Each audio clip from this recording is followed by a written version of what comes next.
Yes, yes, this is Mr. Controversy, and this is the infamous three-point conversion station. Keep it locked.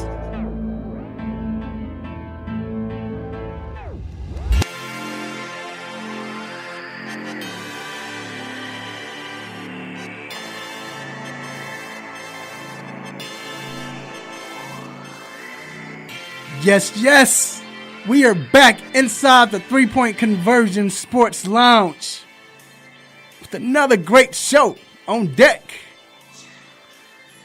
It's your man, Mr. Controversy. Did you miss me? Ready to do this again? You know I got my main man, G, the engineer. What up, G?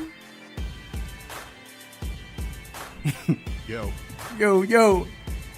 And then, of course, you know, we had to bring in the reliever who's been here helping me out. My man H. You know what? H ain't even here. Oh, snap. We got the intellectual back in the building. What up, baby? Yo. Back up in the building. You know what it is. How's it going, man? How you feeling? Man, happy to be back, man. That's it. That's all. Good, That's the most good, important thing, man. Just back. That's it. Back in the swing of things. You know it. You know, and we definitely like to thank my man H.O., as I call it, a superstar, for filling in his, you know, time of absence. And he was huge. Always, you know, he family, so he's part of the show, basically. You know what I'm saying? Probably be back next week knowing him. But, yeah, man, we have a great show for you all today. We have to talk about the New England Patriots. Excuse me. And, you know, with the Patriots coming in, this is their ninth. This is Tom Brady and Belichick's ninth time in the Super Bowl. That's ridiculous. But we got to talk about, are they the greatest team franchise in sports history, this run? Also, we're talking about the NBA All-Star starters. And I guess get on who got snubbed or whoever. We want you to call in for that as well. Also, we have a special guest. We have Miss Santia, Queen of Abs, Deck, aka Track Baby 00. I think it's 01. I hope I got that right. But just look her up. We got her on our page. Beast, she's coming in. She plays flag football. She played in I think it's the LFL league. Yeah, LFL league.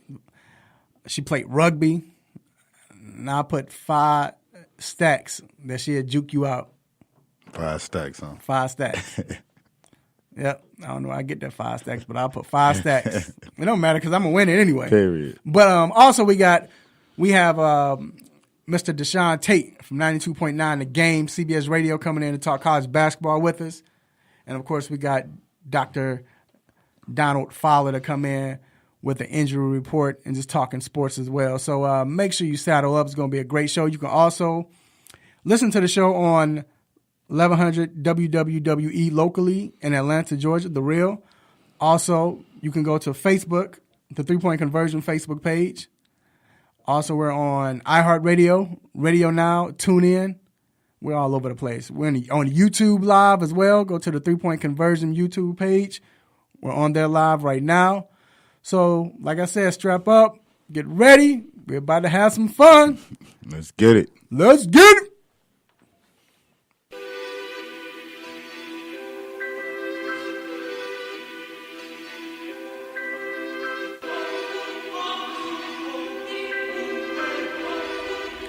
Appreciate sharing beats for the sick beats. So, last night, James Harden extended his streak of games with 30 points or more. I think he had 35 last night. To 22 games in a row, he scored 30 or more points. That is outstanding. Now, the thing is, I hear a lot of hate. People talking about, well, you know, I saw one meme, somebody said, well, you look at the way they scored 50 points, Klay Thompson did it with only 2 dribbles. Harden had 50 dribbles or something stupid like that. I mean, comparison to today, like, let's not do it. You know what I mean? If you comparing it to today's game, what's going on, there is no comparison. He's doing his thing. You know what I mean? Especially, like you said, what Clay did 40 with like 4 dribbles or something. Like that. Yeah. Like that's Clay's game, though. You know what I mean? That's Golden State's game. Right, that's Golden State's game. They lead the league in assists. That's what they do. You know what I mean? If you want to get deep into it, we're not gonna get real deep into it because it's a quick hit. But Harden, most of his is an assistant. All of his is an assistant. Right. But that's what he needs to do for his team to win. Right, and that's their offense. That's all it is. That's what it is. Just leave it alone. Right. Yeah, like this is their best option to play the Bel Air Academy offense. Yeah, like that's it. The Bel Air Academy. And it's not even pass the ball to Will. It's inbound the ball to Will. And that's it. And get out the way. And you think about it. Chris Paul out. Clint Capella. Right. What do you expect? Right. You know what I mean? Right. Exactly. So, but kudos to James Harden. Moving on. The Pro Bowl is this weekend, if you all care. But the Pro Bowl will experiment with having multiple players on offense and defense have radios in their helmets so the coaches can communicate with them. This, they usually do this in the Pro Bowl to try out things, see if it'll work in the NFL. You shaking your head. Changes nothing. It changes nothing. I think it'd be more confusing. Right. I mean, but because you'll wonder, like, okay, which player is the coach actually talking to? Right. But I think trying to call the play. Overall, it changes nothing. Is that going to make you want to watch it? No, I don't think it's because of that. They're trying it out to see what's going on, if they can use it next, just for the team. Like, this some NFL always do this, but I think it'd be more confusing for the players because if the coach is talking to different, I don't know. I just think I don't know what this like. one leader on this be like that. Yeah, like who do you trust to call the play? All right, if it normally on defense, it's your middle linebacker is going to call the defense, and on your offense, it's the quarterback. The quarterback gets to play. I mean, what's the play receiver? For real though? Like, it's the Pro Bowl. Like, you know what I mean? Like, what they're doing is they're trying to. That's what I'm saying. They're trying to use it so they can. It's basically like a guinea pig right now to see if it'll work in the future, so they can use it in the NFL. And then, like I said, I don't think it's gonna work. But right. I think, and another interesting one is, how you have the pylon camera, like right on the goal line. Yeah. Now they're going to have it on the first down markers. Those similar cameras. But see, I'm old school, man. I don't like. It's turning into too much. I don't like too much technology. Yes, and it's not necessarily that it's not good but it's turning into too much, right? Like it gets away from the element of the game, right? Like being able to call the play or you know what I mean? Like it's turning into too much. No, I feel you. All right. Moving on. So this young lady name is Kendall. Help me if I'm saying this right. Is it? I know it's not Kanye. Coyne. Okay. Kendall Coyne Schofield became the first woman to compete in an all-star skill set for NHL. So Nathan, the Colorado Avalanche center, Nathan McKinnon, he's out. So they had her replace him in the speed competition in the NHL Hockey All-Star game. And it was cool. I mean, she was fast too, man. She was surprised she didn't win. She was fast, but that's cool to see that, It's funny because, look, I know it's All-Star, whatever, but would you really expect a woman to break in the NHL before NBA or before? I mean, NBA, they do have the All-Star, but still. But especially the NHL. Like, NHL, that's hidden, that's fighting. And I know they're not hitting in this competition, but still, just the fact. I think there's been more of an effort to bring women in. Like, I remember, this might have been, over 20 years ago, there was a goalie. I can't remember her name, but she, got a tryout with Tampa Bay. I remember that, yeah. And she almost made the team, I think. So I think if a woman were to play, I think at the time it was most likely she could be a goalie, because normally goalies, for people who don't know, goalies are normally short. They gotta be able to move around. There's normally not any tall goalies over 6 feet, but I think now, with Coyne, I think she's a forward. So I think there's more of an effort to include women in the NHL. than people realize. No, I think it's cool to see that. So, kudos to Miss Kendall. Moving on. Here we go, G. So, Brew McCoy, who signed a financial aid agreement with USC, has now entered his name into the transfer portal. Man, this transfer portal is killing me. So, he hasn't even played it down yet. Like, yeah, he enrolled early. Like, he's supposed to be graduating. He would normally be graduating this May, but he graduated graduated a semester early and enrolled early. His teammate in high school, JT Daniels, who's at USC, did the same thing. And it makes sense because Kiflin's not there. What's going on in USC? I get it. You mean Kingsbury? I'm sorry, Kingsbury. I get it. It makes sense. And I guess when I think about it now, G and D, I understand it, but it's just the fact that you hear the transfer portal, and I think I'm tired of hearing that. And I think that's part of the problem, the transfer portal, as opposed to him not even being there yet, right? Like, what it would usually be, he removed his letter of intent, or like, I think that's what plays into it, right? But because he enrolled early, he'd already been taking classes. Right. He has the transfer. But I agree. But this one, it's okay to do it because he went there for him, for the coach, and he went, and things changed. I get that, but I'm just tired of hearing this transfer portal. I think one of the biggest things is that we may fail to realize in things that happen, right? Like I understand what you're saying, right? With you getting tired of it, and I kind of am on one end also, right? But also on the other end, a coach would do it like this, right? That's the problem, right? And we're trying to fix that, right?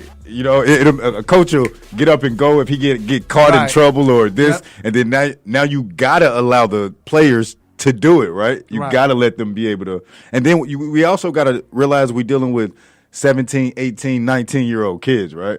Like, with 1 minute they want to be here, and not just sports, right? Like, whether it's girlfriends, whether it's anything. But it's got to and it's got to stop. It's like they're quitting. All right, moving on. Portland Trail Blazer guard Seth Curry will join brother Steph Curry in a 3-point contest quickly. I think that's good. I think it's cool to see that. I got more money on him. Who's Seth? Yeah. Well, it's in Charlotte, which is where they're from. It's a good homecoming. And it would be great for Seth, so he can. Well, I don't think he'll ever come out of the shadow of his big brother, right? He probably will never come out of the shadow of Steph, good. Right? But it's good for him, so people can understand that he can ball and like get recognition. Seth can ball, like, you know what I mean. But he's also a Curry, so it changes everything, And last but not least, pitcher Adam Ottavino, who just signed with the Yankees, said that. Now, he said this a long time ago, but he said that Babe Ruth would hit 140 with 8 home runs in today's era. He also said that he would strike out Ruth all of the time. He said, it was a different game back then. They ate hot dogs and drank beer before the game. I mean, I agree with him. You have to take it for what he's saying, right? Like, if the dude was doing what he was doing at that time and playing now, he probably would strike out all the time. You drinking beer, eating hot dogs.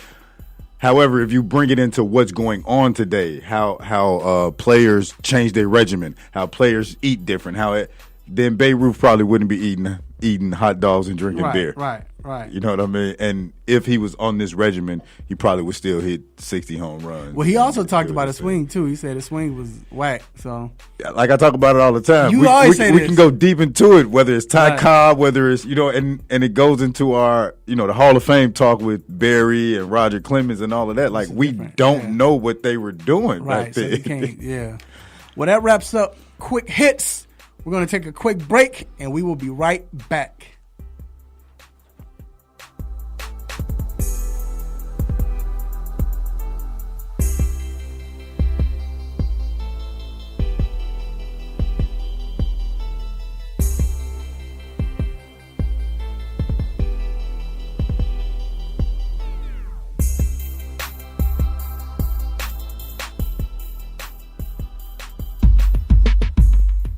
Have you been looking for a radio station that gives you sports, I don't believe it! It's a touchdown! entertainment, entertainment. Are you not entertained? And other special interest talk shows. Well, isn't that special? All on one app. Yo, that's dope. What app is that? It's the real 1100 AM app for WWE. Grab it for free in your Google Play or Apple App Store today.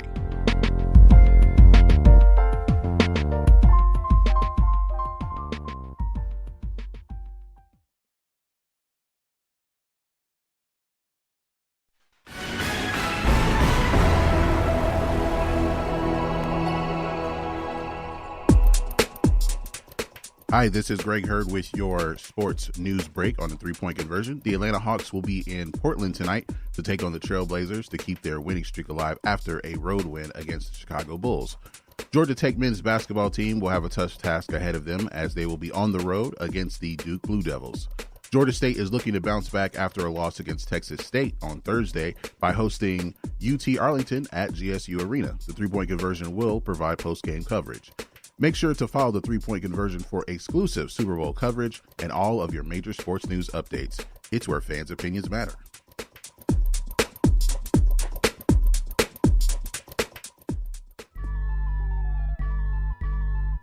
What's up? This Chris Tucker for the three-point conversion. Let's go.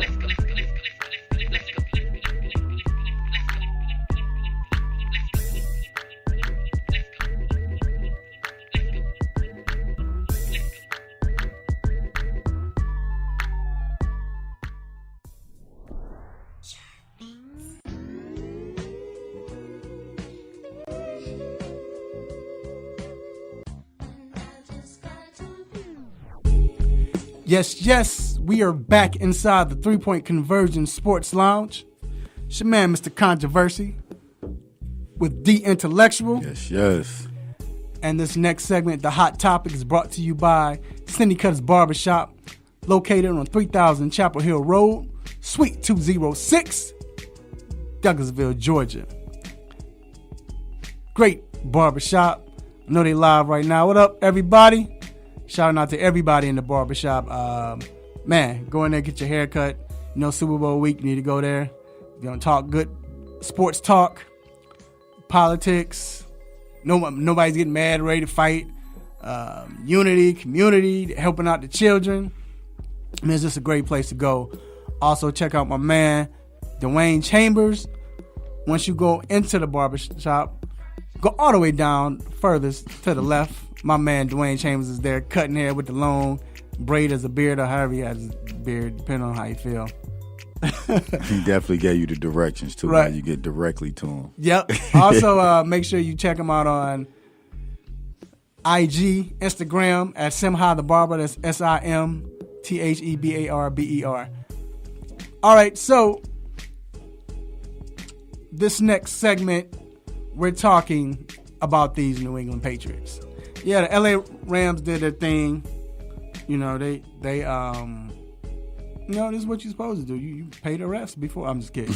But I'm just playing. Facts. But no, they did a thing and everything, but it's about these Patriots, man.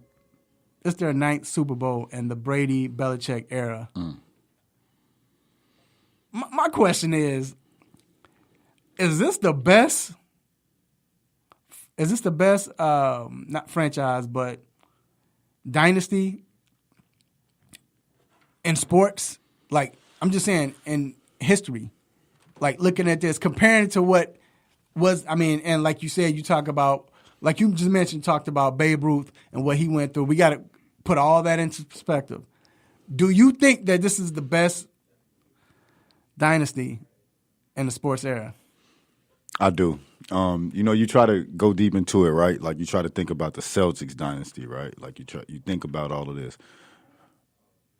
So when we do all of that, right, the Super Bowl, right, and NFL is different, right? One of the first things is you lose, you out, right? There is no series. There is no back and forth. And then we talk about playing this game of football every week, week in, week out. How it affects your body, how the game has changed over 19 years. You got to think about it. The game has changed over the entire course of 19 years. It's changed dramatically, right? Right. But what has been the one constant? The New England Patriots. and think about this, man. Not only has the game changed, their team has changed Dramatically every year. They've won different routes. You think in the first year, it was more so we run the ball, it was conservative defense. The second year they won, they were passing the ball a lot. They would spread it out. That was against Carolina. Then against the Eagles, they were running more because you had Corey Dillon. Yeah. Then after that, what year was that? The last 2 years against Atlanta. And you don't forget the Giants. I mean, they lost to the Giants, but when Giants, they got there, when though, they got there, when they got there, it was you had the Randy Moss era, Randy Moss Welker.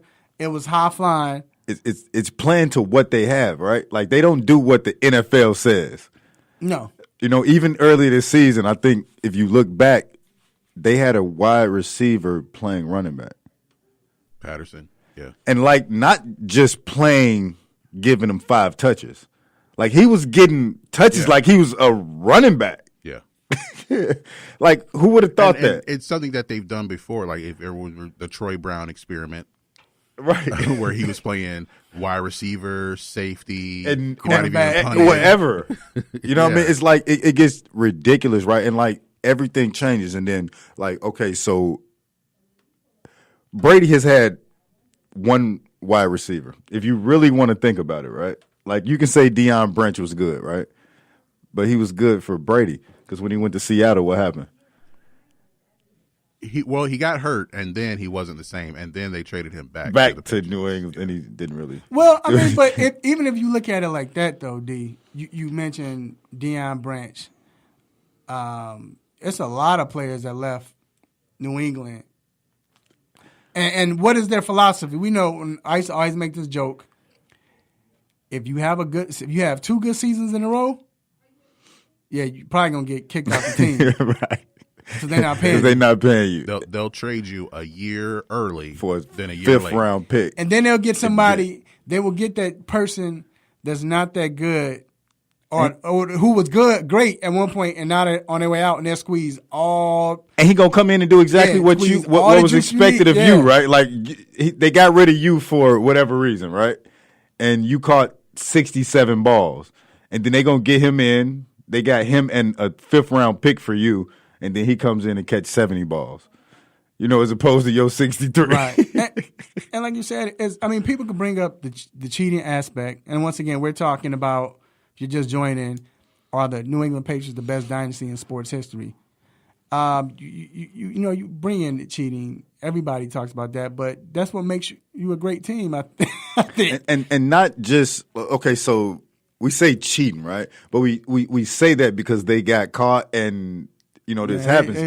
And what I mean by it is they cheat. Who else does it, right? Like and okay, New England got caught. Do you actually think that New England is the only team out here that's doing what's being done, right? Like seriously, do you honestly think that? And to me, you think about when that first happened with Spygate. Remember that next year, that's when they broke all the records. So it was like Bill Belichick was like, okay, so you think that's what we need to win, right? So let me show you what we can do, and that's when they started running up the points. And we gonna show you, and it was kind of like you said, a proving the point. Like, dude, this isn't what it is. Like, we just won't film on the situation, and everybody talk about it. Oh, we hate New England, and the reason we hate New England because we tired of them, right? Like, we tired of y'all consistently being here, and after my team lost in the playoffs, right? Do you know what I said? I want New England to win. You know why? So everybody can be mad. Yeah, I said the same thing. So everybody can be mad. I said the same because thing. If New England win, then everybody feel like me except New England fans. To me, I think that's when you think about that's what makes you great. Because if you look at the Boston Celtics back then, people were tired of them. I mean, it was only 4 teams, but you got tired of them in the 60s. Then look at the Bulls. Like, I remember when I first moved here, I would never forget. I was just talking about this. I first moved here, and I came down. I was like, "Yeah, man, they're from Chicago." I said, "Yeah." It was like, "So I said, yeah, I'm a Bulls fan, and I hate the Bulls." and the disgust on my face was like, how can you hate Michael Jordan and the But I Bulls? never looked at it like we're tired of seeing them, you know? Exactly. So because we was there, right? Yeah. We were the excitement that was happening. So I think because of that alone puts them, you know, for you to say that I'm tired of seeing them. And then again, if we compare, like you said, Boston Celtics, they won 11 championships, 11 right? and 16 or something, right? Well, I'm sorry, Bill Russell won 11. Right. But they won 16, I think, right? Yeah. Is it 16, 15, Something like 16? that. I think they have 17. 17? Okay, 17. Yeah. And when they went on that run with Bill, yes, they did play Will, but you think about you never hear about who did they play in the playoffs? Anybody know who they played in the playoffs? Right. Well, they had it like the thing that a lot of people don't bring up is like with those Celtics, there were only like 8 teams. Period.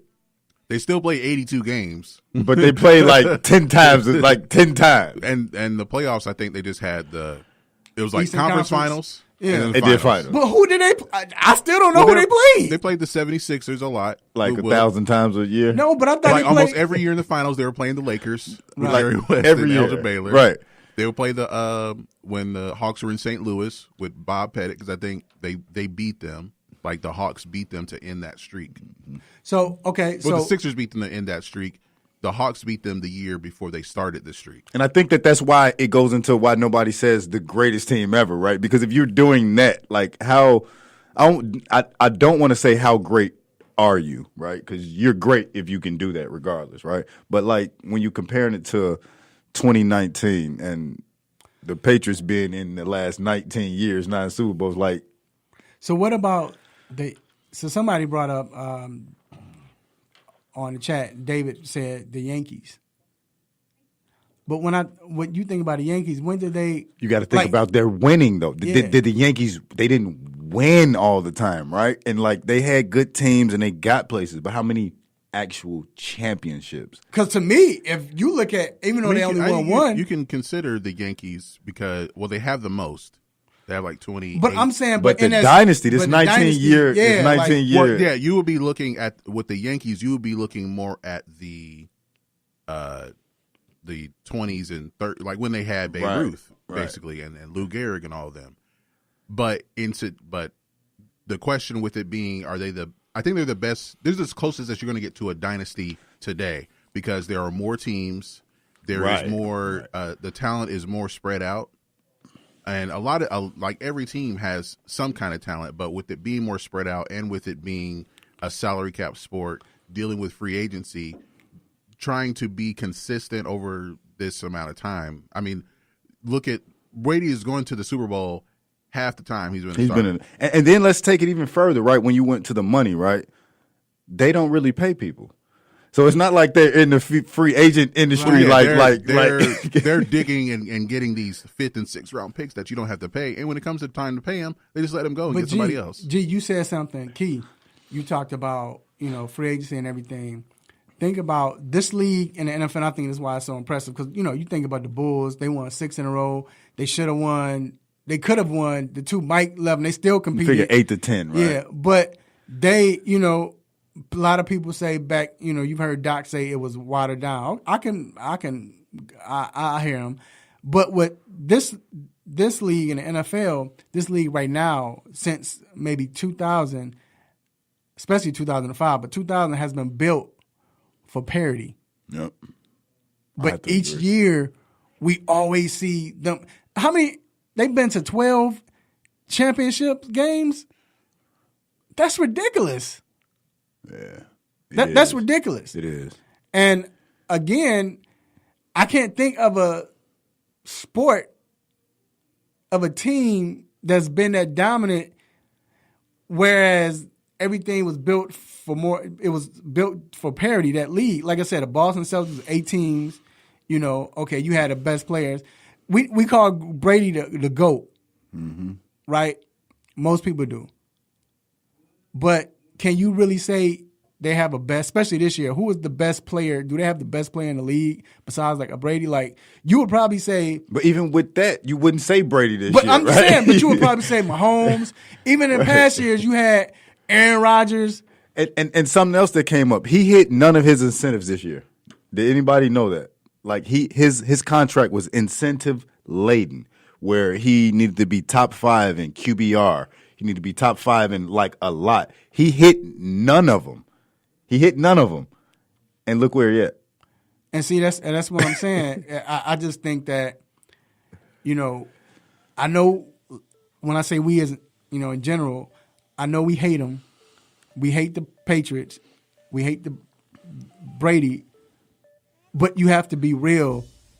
You got to give them respect. And give respect when it's due. What they're doing, how they're doing it, and who they're doing it with, it's unheard of.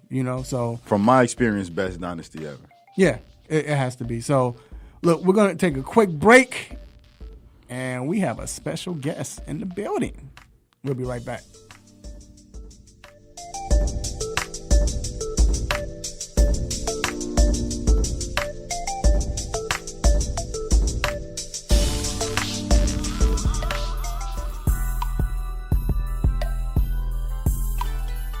Tyler Dorsey from the Atlanta Hawks with the 3-point conversion. Tune in.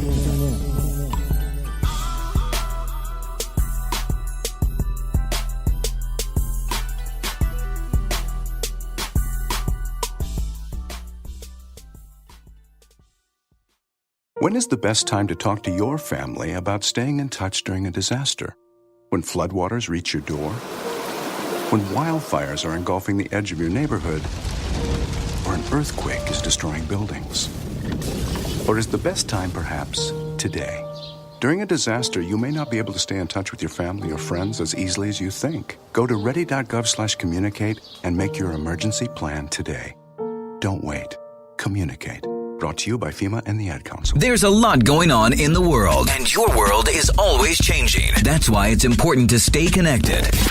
The latest news, the latest entertainment, the newest music. If it's in the air or on the air, it can be in the palm of your hand, wherever you are, with the iHeartRadio app. iHeartRadio. Over 1,500 live radio stations from across the country, and over 15 million songs to create your own custom stations. Text IHR to 45495 to download the app or listen at iHeartRadio.com. Standard text and data rates apply. Tune your radio. Tune in now. You can tune into this radio station on any smartphone or tablet. iPhone, Android, BlackBerry, Nokia, Samsung, Windows phones, or whatever you have. Download the free TuneIn app from your phone or tablet's app store. Tune in with music, sports, news, and comedy. From over 70,000 radio stations around the world, including this Beasley Broadcast Group station. Check it out at tunein.com or your app store. 3-point conversion, Kevin Herter with the Atlanta Hawks.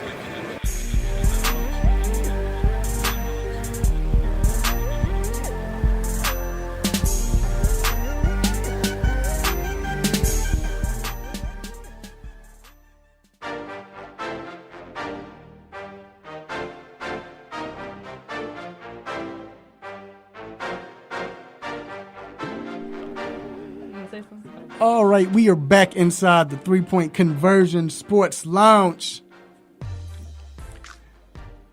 And speaking of the Patriots, we got somebody who loves the Patriots. Don't know why. But anyway, we have someone, like I said, I'll put 5 stacks, that she can juke you out, outrun you, and at the same time juke you out, right? Same time to give you a nice charming smile. None other than, well, first, this young lady, she played rugby, LFL, right? And she plays USA flag football. None other than Miss Santia, Queen of Abs, Deck, a.k.a. Track Baby. What's up, darling? How you doing today? Good. How are you? Yes. I'm good. First of all, I was very impressed, when I looked you up and watched your videos, and, I know you go on Instagram a lot and you do the IG Live, whatever it's called. What is it called? The TV. What is it called? IGTV. IGTV and showing my age. But anyway, you get on there and, you give inspiration speeches and talk about your life, whatever. It's very impressive. And it says, you play football. Like you said, you play football. We see that. But I want to know, like, what piqued your interest in football? What made you want to play football? Well, I grew up with 3 brothers, and I had a sister, but she's a lot older than me, so she wasn't really in the house. So, and one of those brothers are my twin. So having a twin brother, all of them play football. All of them are running backs. So I grew up in a football home, and I was training with them, like as soon as I could really walk. So I was always, doing the, things with them, and just always doing super athletic stuff and fighting and racing and playing basketball and running routes and everything. So it kind of came natural, but I don't think I really thought about playing until I graduated from college, because I got introduced to flag football and I just fell in love with it. But I mean, I grew up with it. I grew up with football, so it just kind of came natural. It's funny because you are the sister that I always wanted. I love my sisters, Rachel and Rhonda, Wanda. I love y'all, but I was always having my little sister. I can tackle you. I was trying to get my little sister to play football with me outside, and come on, we're gonna do this. And she tougher than some of you football players. She ain't playing rugby, yo. For real. Did you have a favorite football player growing up? Who was your favorite football player? Barry Sanders. Of course. I mean, I thought I was thinking that already, right? Yeah. That's what's up. I loved him, but hated him at the same time because he used to kill the Bears. Hey, that was my favorite running back. I'm sorry. What was it about him though? That I mean, he's very just look how he moved. I just haven't seen anybody. Even to this day, to me at least, that moves like him. Like he was just so abnormally flexible, and just how he could just break people down. And then he's short like me, and then just footwork. Like I'm obsessed with footwork when it comes to football players. So if you have good footwork, I'm gonna automatically like you in some way. But just seeing how he was just so different, and that's who I honestly play like. That's what people always say, oh, are you Barry Sanders' daughter and whatnot? So I model my game around him, and it wasn't like I was just watching his videos and I'm trying to do that's just naturally just how I play. Right. So when I realized oh man, look at this dude. I saw him one day, I was like, dang, yo, he's dope.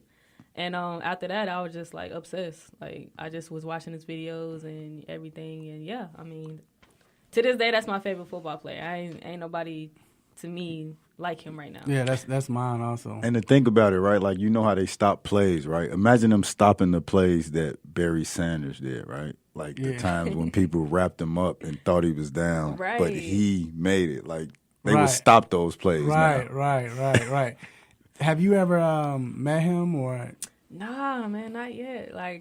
That's one person I do want to meet, and I'm not really a type of person that want to meet people, but I would want to shake his hand. I'm the same way, because that's my favorite player. Him and Dion was always my favorite players, and I went to we got to cover the Pro Football Hall of Fame, and that's what I was looking for. And I probably was going to nut up. Yeah, they probably kicked me out. I was looking for him. Where Barry? Excuse me, sir. Marshall Falk came up there to me. Excuse me, sir. Can you leave? Marshall Falk came to me. Hey, what's up, bro? What up, yo? What Barry at? Yeah. So, but no, I feel you. Now, we mentioned that you played in the Legends Football League, and a lot of people still don't take that seriously.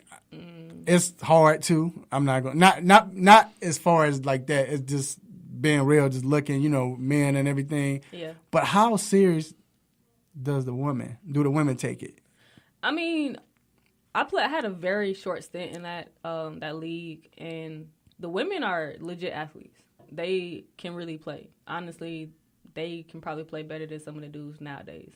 The thing with that league is it's almost like WWE to me.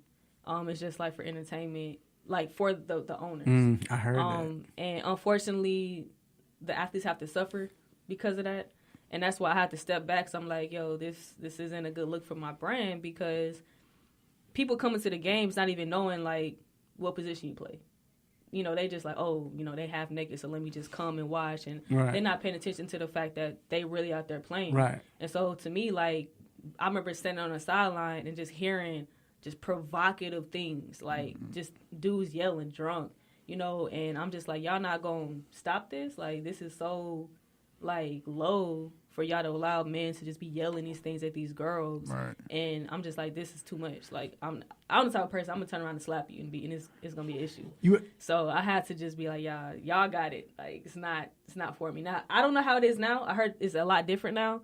But when I was playing, it was out of control. About 2 years ago. It's a lady, they used to call her the Walter Payton of, I forgot her first name. She was on the show. Good Lord, I forgot her name. But she came on my show when it was a podcast, and she was a running back. And she said, I can't think of her name. Cynthia. Her name's Cynthia. Her name's Cynthia. I think it's Cynthia Freeman. But either or. But she said the same thing, that it was, at that point, it was more of entertainment. Yeah. And it wasn't about skill set. And that's why she's not in it now, because they kind of pushed her out. She was getting too much notoriety for her play, and they didn't want that. It's kind of like what they push, though, right? Right, the entertainment, the sexy part, as opposed to the athlete that the woman is or what she can be. It's more so from the what they're wearing. From right. I mean, sex sells, but I mean, if that's what you want to be a part of, then that's more proud to you. But like I said, I heard it's a lot better now, so maybe they got pants on now, so that's a change. That's good. And once again, we're here with Miss Santia, Queen of Abs, Deck, also known as Track Baby. She's in the building with us. Did you got a question to ask her? Yeah. Now you know we did talk about you played rugby and you were good at it, and I know we kind of talked about it a little bit. But how, other than that, how different is the LFL from rugby? Of course, other than the sexist and that part of it. As far as I know, and again, to anybody that plays LFL, I haven't played in a long time, so I don't know what's different. But there is no up to LFL. It's like you play and that's it. They weren't getting paid at the time. I don't know if they're getting paid now. I'm sorry, now there was just a lot of stuff that was just going on that wasn't, to me, like, just appropriate. Rugby is a legit sport that's in the Olympics now. And, you get paid, you get contracts, you get insurance, everything, and whatever, it's a professional sport. And it's international, you get to travel the world. You don't got pads on, so you're out there, it's bone-on-bone contact. I mean, as far as, like, which one is tougher, just because you could kind of be reckless in LFL, I would say that was honestly more dangerous because it was girls out there clotheslining people. And close fisting people. So it's like it was just out of control. I mean, rugby, you gotta actually wrap, which I heard they're actually implementing that like style of tackling for football now. Like, football, they just be out there doing whatever, going head first and getting concussions and stuff. Not to say that you're not gonna get a concussion in rugby, but it's still safer the way that you have to take somebody down. So All right, you're going to stick around just a little bit longer, right? Yeah. All right, so we'll be back with Miss Santia, and we're going to take a quick break.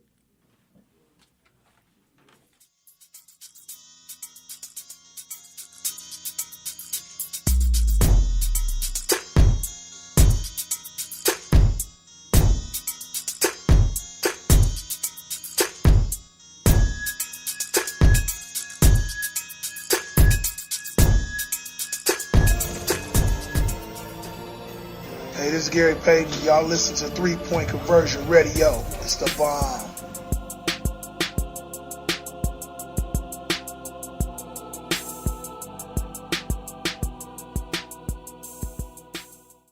There's a lot going on in the world, and your world is always changing. That's why it's important to stay connected. The latest news, the latest entertainment, the newest music. If it's in the air or on the air, it can be in the palm of your hand, wherever you are, with the iHeartRadio app. iHeartRadio. Over 1,500 live radio stations from across the country, and over 15 million songs to create your own custom stations. Text IHR to 45495 to download the app or listen at iHeartRadio.com. Standard text and data rates apply.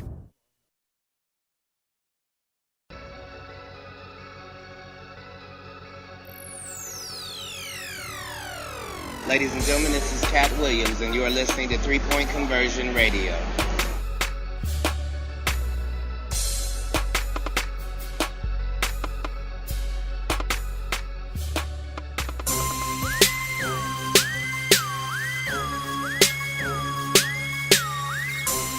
All right, we are back inside the three-point conversion sports lounge with Miss Santia, Queen of Abs Deck. We'll just start calling it Track Baby. That's Miss Track Baby. So you played track. I mean, you did track, right? Yeah, you ran track. I ran track all my life. Yeah. You couldn't play it. You can't really play track. I know, right? I played track before, but you can. Just not, That's when you're not on the track team. Right. Hey, let's run, let's race. Yeah. So your dream is to go to the Olympics. Mm-hmm. You talked about that. Like I said, go follow her on Instagram. It's Queen of Abs. It's Track Baby. Track Baby. Okay, then Queen of. Okay, so Track Baby 001, right? Okay, and I saw Queen of Abs on there, so I guess that's just the name. Yeah, that's my brand. Okay, yeah. So you talked about that, and you wanted to go as a track star, I think, but now it seems like the door might have opened up for you to go to the Olympics. Is that correct? Yeah. So I always wanted to go to. Well, I always thought track was gonna be like the sport that got me to the Olympics. But when I graduated, I tried to go pro in track, but I kept getting injured. And so I told myself the last time I got injured, I was like, look, if I get injured again, I'm done with this. And so I ended up getting injured, so I let it go. And then I found football.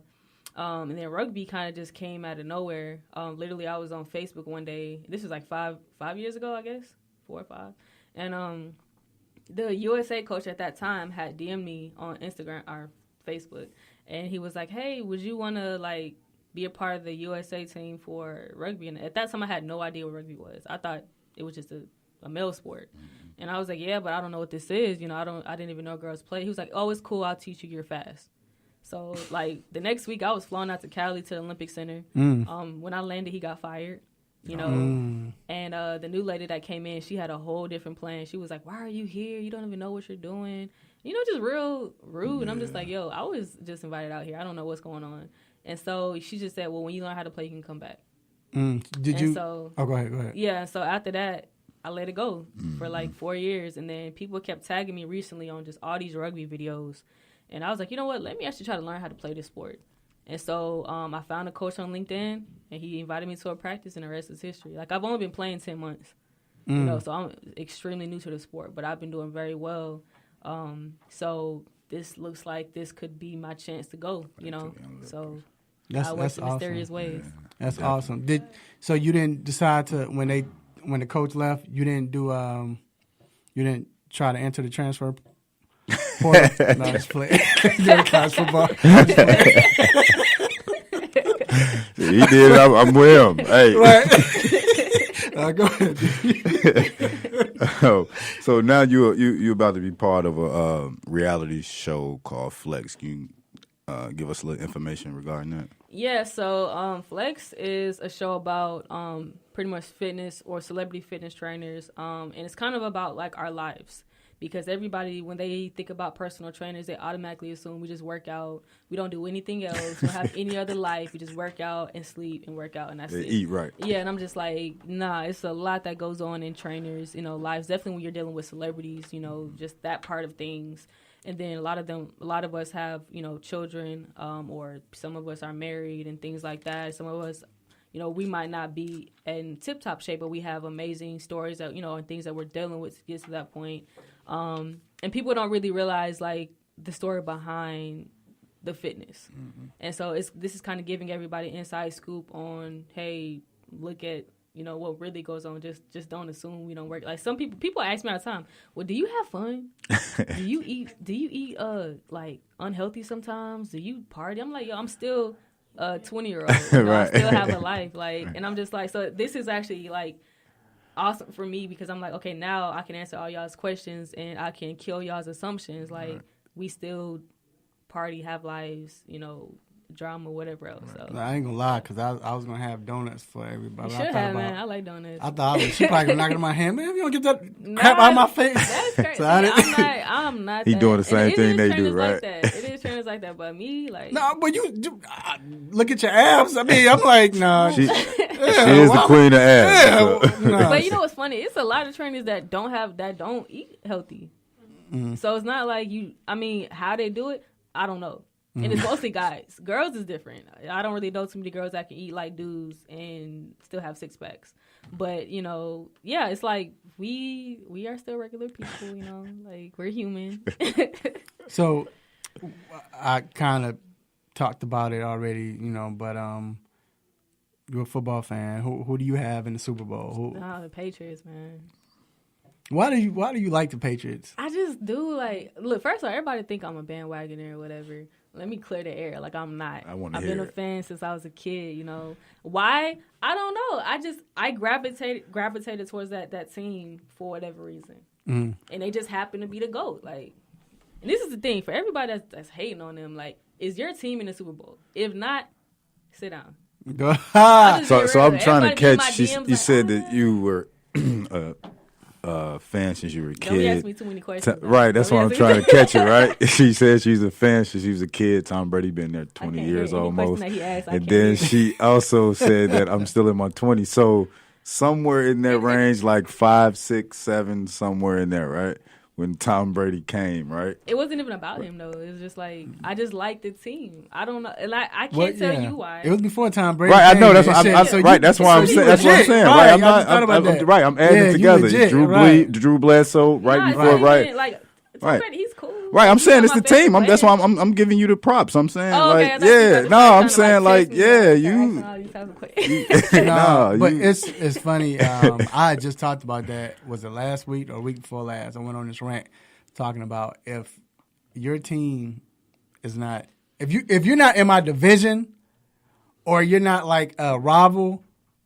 Don't talk about my team. Is in off season right now. You need to just has been in the off season since. If they gonna be watching the game from the stands, then it's like, why are you even talking? Like, people be in my DMs, and I'm just like, who? Right. When was the last time they touched the Super Bowl? Have they ever seen a Super Bowl field? That's what I want to know. Period. So, G, especially these Falcon fans. Do you have any? I need some music, because I want to put her. So we're gonna put her. We usually do this with our guests when we have a special guest. So we're gonna put you in this chamber. For the 5 questions of fury. I'm going to ask you some questions. You just want your answers, okay? Okay. So, you ready, G? You go ahead and hit it up with it. So, since you just talked about, you know, eating whatever is good. So, at a Super Bowl party, if there was a platter, you had a platter of wings, rotel dip, and vegetable tray, which one would you choose from? Probably the vegetable. Did she just tell us? Did she just tell us? I know. Did she just say that trainers don't? I'm not a wings fan, and I don't care about. Okay. All right, cool. So now, if taking a road trip driving, what is the number 1 album in rotation that comes to like what you playing first? What's your go-to? Probably LMA. I love her. She's amazing. Okay. All right. Or SZA, one of those. Okay. Now, playing football, whether it's rugby, the LFL, or flag, what would you rather do? Run someone over or juke them? Juke them. I'm not a contact person. I know it's weird, but I'm just not. Barry Sanders. Don't touch me. Hey, don't touch me. Some of those runs, I saw the defender. You didn't really juke them. They moved out the way because they were scared. They want no smoke. They made a business decision right now. I'm going to make the right decision. Right. Try to play it off. Like, no, she ain't juke her. But anyway, all right. Now, what professional athlete, besides Barry Sanders, thank you, would you want to sit down and talk to? Do they have to be alive? No. FloJo. Yeah, she's my idol. You know? Yeah, I modeled my track career around her. I tried to, I tried. FloJo. That's dope. Well, I used to love FloJo. I bet everybody. And the last question, what is your favorite go-to comedy movie? Ooh, that's tough.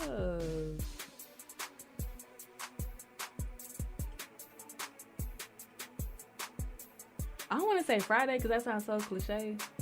Hey, that's... I guess Friday. I don't know. That's tough. Of course. What's the other one? The South Central. Don't be a menace. Don't be a menace. Yeah, yeah. Why is that title so long? I just realized. Yeah, right. They was playing off of it. That's actually probably it. Yeah. Don't be a menace. Okay. Yeah. All right, you survived it. Once again, it's Miss Santia, Queen of Abs Deck, also known as Track Baby. You can follow her on IG at TrackBaby0001. Man, 001. I said 3? Yeah. I'm sorry, because you know why? The station is WWWE. So I always say WWE, and I'm like, let me make sure I say it 3, so I apologize. But man, it was a pleasure having you on. Of course, you got to come back. Next time you come back, when the show, if you come back before, or when you come back again and y'all in the show, we expect the cameras and everything to be in here. The show. Right. We need that. Yeah. All right, we're going to take a quick break, and we will be right back.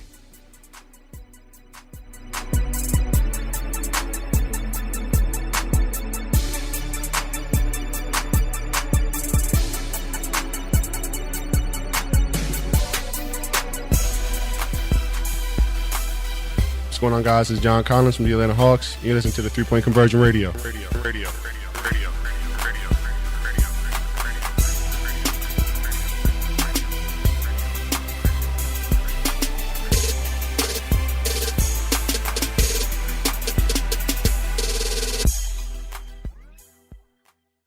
What's going on, folks? It's LA and Eric from Brownstown, USA podcast on the 3-Point Conversion. You know, LA, these guys may have the smarts on a national level, but I think we can take them when it comes to the 216. Man, stop it.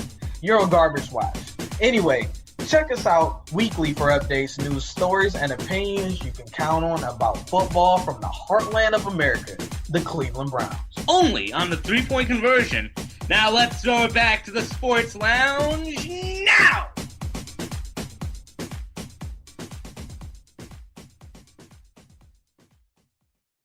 Hey folks, Handsome Josh is here to reveal some big news to all the AM 1100 listeners. I have an app. That's right, you can now check out all your favorite programs right here on The Real with the Real 1100 app. Whether it's sports, entertainment, or lifestyle, the Real 1100 definitely has you covered. So why don't you just tell me how much it's going to cost me? And here's the best part.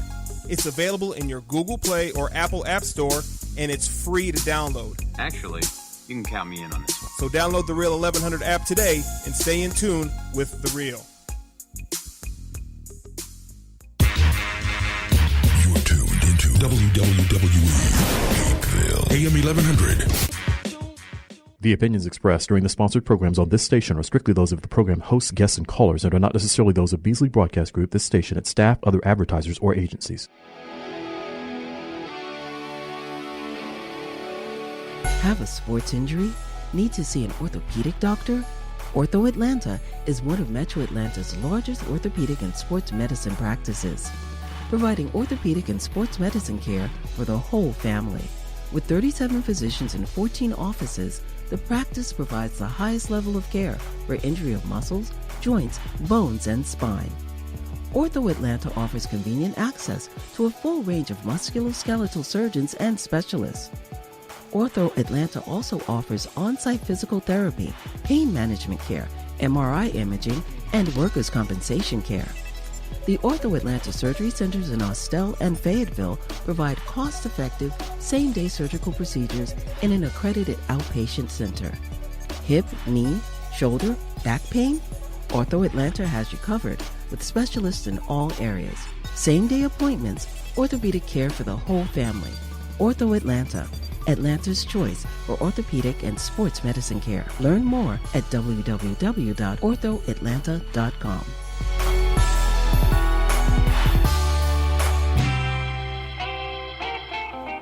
No mercy. Don't let up on him. Go hard on him, Mr. Controversy. Hit him with the stop it button.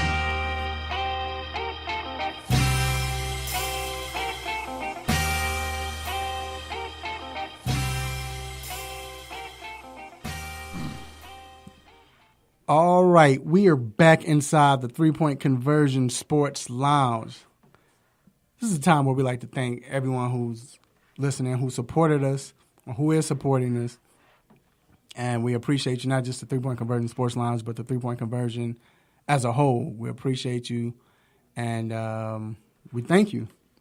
And I also want to give a special shout-out to someone right now who is getting their haircut as we speak. someone, let me just say his name, my man, Michael Dillingham. What up, Michael? Hey, man, we appreciate you for coming in and listening while you're at the barbershop. And, you know, he is a race car driver, but I know Dwayne, my barber's better than him. So I don't even know Michael. I know he's better than Michael. So anyway, we appreciate you, Mike. Appreciate that, man. And now it is time for the most infamous, the most famous Stop segment. Let's get it. Stop. Hey. Stop. It. Stop it. Yes. STOP. New word. IT. Stop it. Stop it. Get some help.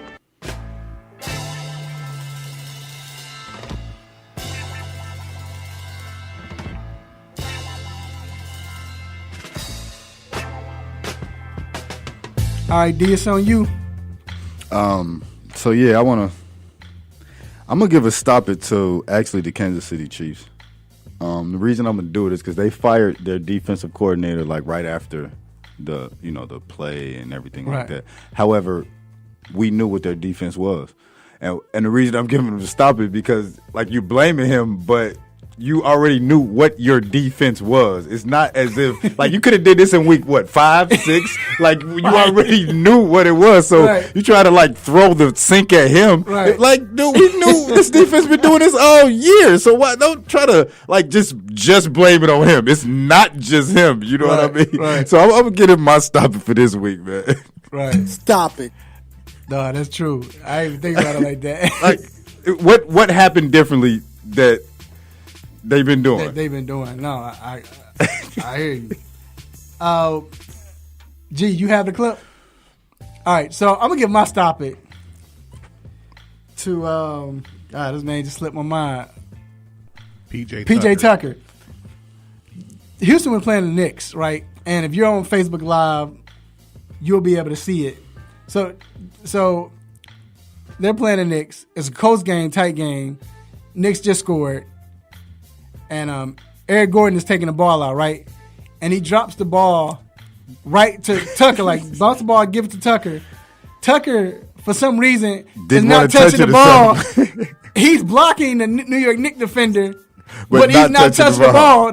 And then I think it was Vonleh. Yeah, Gordon passed it right to him, and he's just looking like, won't touch it like it's got a disease or something. And then Knicks pick it up and score. Vonleh went right up, like, dude, what? Yeah, like he deserved that. Bruh, like what was you thinking? Coach told me not to stop the ball. Coach told me not to touch the ball. Luckily, stop it. Eric Gordon bailed him out. Didn't Gordon bail him out with like a game winner? Yeah. He like bailed him out, like literally. But now they said they talked to him after the game and they asked Tucker why did he touch the ball? He said, well, we were told to pass it to Will. So that man, look, and I hate to get out on PJ because his shoe game is crazy. Like his shoe game, like he be playing in shoes that cost like $4,500. Right. You know what I mean? But yeah, you earn that stop at PJ. Yeah, I'm sorry. You bugging, man. All right, that's gonna wrap up quick hit. Stop it. We're gonna take a quick break, and we will be right back.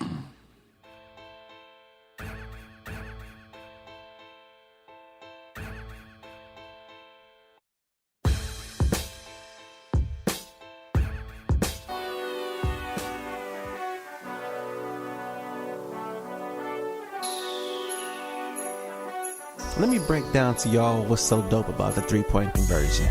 First of all, everybody is a fan of the game first. Second of all, everybody is a student of the game second. And third of all, we're the average sports fan just like everybody else. We're not coming in here, walking with our nose tipped high, acting snooty, acting brand new. This is a grassroots organization. Bar none. The three-point conversion, where fans' opinions matter. Be sure to visit the website www.the3pointconversion.com. Get your fix, get your articles, multimedia, and everything else that you, as a sports fan, need. So again, the3pointconversion.com. It's where it's at, man, where fans' opinions matter.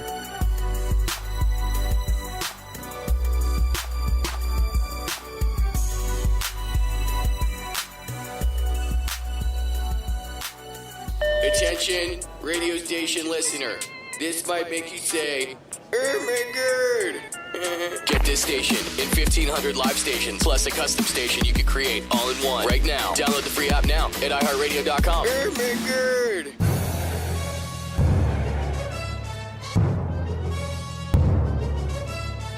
Whether it's quick hits, what's on my mind, the infamous Stop It segment, you got to be there every Saturday morning on the 3-Point Conversion station for the 3-Point Conversion Sports Lounge hosted by Mr. Controversy.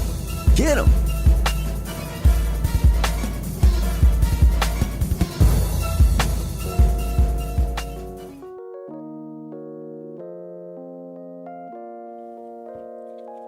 All right, we are back inside the 3-Point Conversion Sports Lounge. So, the All-Star starters came out for the NBA. And I'm not going to lie. Only thing I see wrong with it, so, well, let's talk about it. So, for the West, I wasn't as surprised. But for the West, you have LeBron James, of course, as your forward. And then you have Kevin Durant. And also you have PG, 13, Paul George. And the guards are James Harden, Stephen Curry. Do you all see anything wrong with that, or are y'all all okay with that? I mean, for the most part, yeah, you can. I guess some may make the argument against LeBron because he's been injured for it's about 15 games now. Mm-hmm. But I mean, it's LeBron. But like, you know what I mean? What do you expect? You know, I don't have at all no problems with that. As far as on the East. But wait, I do. Do you wait? First, let's make sure he. Well, with the West, I don't know. I don't like this like front court, back court. Who the center? Yeah, like I like when you pick two guards, two forwards, and a center. And my thing because with the front court, it's like this. It's been like this since they started doing it. Whichever conference LeBron is in, it's going to be three guys who are actually wing players, but they're forwards. Yeah, no matter what conference you're in. Yeah, so it doesn't. You want there to be like some kind of balance, and it kind of makes the coaches have to pick legit centers, but then like some other players will get left out, but only because like fans or however the voting works. You basically voted in three small forwards to be your front court. It's the first year I actually wanted the fans vote to really get the starter. And usually when you're like, you know what, I don't want the fan vote to. It's the only year that I actually did because of Derrick Rose. Yeah. Now, I thought that would have been a crime if we would have gotten it started. Yeah. But it would have been cool. It was a cool gesture. Like you do want that. Fans. So, yeah, because that's fans. Yeah. But I thought Jokic should have been in there. What?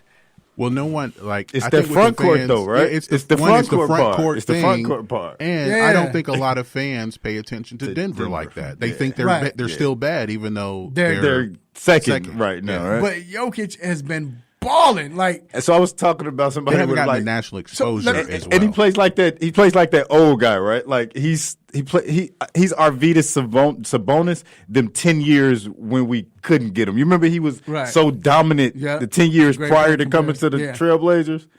So let me ask you, do you think right now, can we say he's the best center in the NBA over Embiid? I'm gonna say yeah.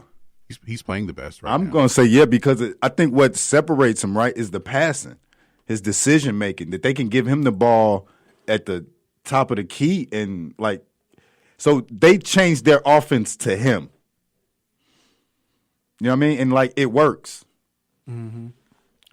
And because he does everything. He passes the ball, he can score, he can shoot. He has post game he's almost, I ain't gonna say, they're almost the same player. He's more, he could do more with the ball. Passer, right. Better passer and everything. But to me, I think they should be. I don't think he's going to be the passer and B, but I think the game or the offense should be ran through Embiid like it is through Jokic. And I'm not saying as far as I think you do it differently. You have him in the post more like you would do with Elijah Wan Ewing, but you know what I'm saying? Look at I can agree and like but so I'm gonna say he's one of the best big men, but I still put Anthony Davis above both of them, and I know we weren't talking about him, but I'm gonna say why. Because for the Joker to be effective, you gotta kinda like make your offense around him, right? Right. As opposed to Anthony Davis going into pretty much any offense and being successful. But Anthony's a power forward. Right. I'm not saying. I'm just saying as big men. As when you're talking about them, you know what I mean. But as far as between Embiid and Joker, I gotta go with Joker. Yeah. All right. So the Eastern Conference, you had Kemba Walker. Congrats to Kemba. Man, shout out Kemba. Kyrie. You had Kyrie. Then you had Kawhi, skip my mind, but you had Kawhi and Giannis, of course, and then you have Embiid. Any problems with that? No. I mean, no. I think Kemba has had a great season. He's having his best season so far. It's contract year. But he's having his best season so far. But he's been balling like this for the last 2 years. or 3 years. I think especially now, this start, like the start he had this year was ridiculous. So he's gotten like he had to have a couple of 40-point games for people to give him that kind of attention. I'm happy for him. Like you said, he's been doing this for a minute. He doesn't get the national recognition that a lot of teams get. He's in Charlotte. He's behind Michael Jordan's team, so that's kind of another, a shadow that he's playing under. But I heard him say the other day that he enjoys it. He doesn't know about how other people see it, but it makes him want to go out and do even better because he's, Mike's playing. But him, Kawhi, is there even an argument there? Kyrie's doing his thing. He's missed a couple games. Embiid and Giannis, I'm sorry, that's probably early season MVP for the East, if not the whole. So league. And I don't think there's nothing wrong with that. Can you name some people who you thought we talked about Jokic on the Western Conference? In the East, do you know anybody else that could have started? Maybe Ben Simmons, even despite all the criticisms about him. Where would you put him at, though? He's listed as a guard. Okay. And I think that's part of the problem. Yeah, it's hard to see him as a guard, even though he is a guard. But you put him in front court, he might have been there. But are you going to put him in front of Kemba or Kyrie? Probably not. Right, because you're thinking guard still, right? Yeah, you go. Honestly, think about this though. What other guard would you put besides Kemba? If it was Kyrie, So I don't like his game much, but you can make an argument for Kyle Lowry. He's second in the NBA Kyle in assists. Has played well. Didn't he start 1 year? Yeah, but I think the thing this year is that, and I don't know if it's him doing it intentionally, but when Kawhi's on the floor, it doesn't work. But it's like he's less aggressive. But as soon as Kawhi goes off the floor, he's back to being aggressive. And I don't know if it's that you got rid of my best friend and I'm going to show you how we, I don't know if it's that. So I don't. It might be that. Coaching also. Because they're winning, so it might be. But it's like he defers, and it's not necessarily the coach saying it. You know what I mean? Like here, Kawhi, I'm going to let you do it, and you know what I mean. Right. So, and you kind of wouldn't want him. And like I said, it might be the coach, but on the outside looking in, you really wouldn't want somebody. You would think, and I've always said this about Durant when he was in OKC. If it's your team and you were there first, and this your team. I know now. We know Kawhi's like top 5, and I get it. It's not like it was when LeBron came to D Wade. Right. And, and D Wade was like, "Yo, take it." So it might be like that because D Wade was like, "LeBron, he said it until LeBron realizes this is his team. Mm-hmm. That's when we're not gonna go anywhere." So it might be that where he was like, "Look, I'm gonna defer. I know this is my city, but you're the better player. And so that's good. Right, but I think it's also the way he defers, right? It's not that he defers in a playmaking type of way. You know what I mean? It's like he defers in a, here you take the ball and I'm going to get out the way and, let you do your thing. Like that's, that's not that may have went into him not making the All-Star team. Right. And the reserves ain't been mentioned yet. So. And then I will say this, though. I think that Vince Carter was 8th. I'm sorry, just to put that out there. Vince Carter was like 8th. But I think that with the guards, though, it kind of reminded me of a year in '94. Jordan wasn't there anymore, and remember the starting guards was B.J. Armstrong and Kenny Anderson. Oh my God! I was like, what kind of a? Did that was the only start? No, it was because it's. I still look back on it as it's the weirdest East starting lineup I've ever seen. It was Kenny Anderson, B.J. Armstrong, I remember this. Scottie Pippen, Derek Coleman, and Shaq. That's kind of ridiculous. I want to give a maybe not. I want to say that they possibly got I don't want to say starting, but Bradley Beal, and D'Angelo Russell.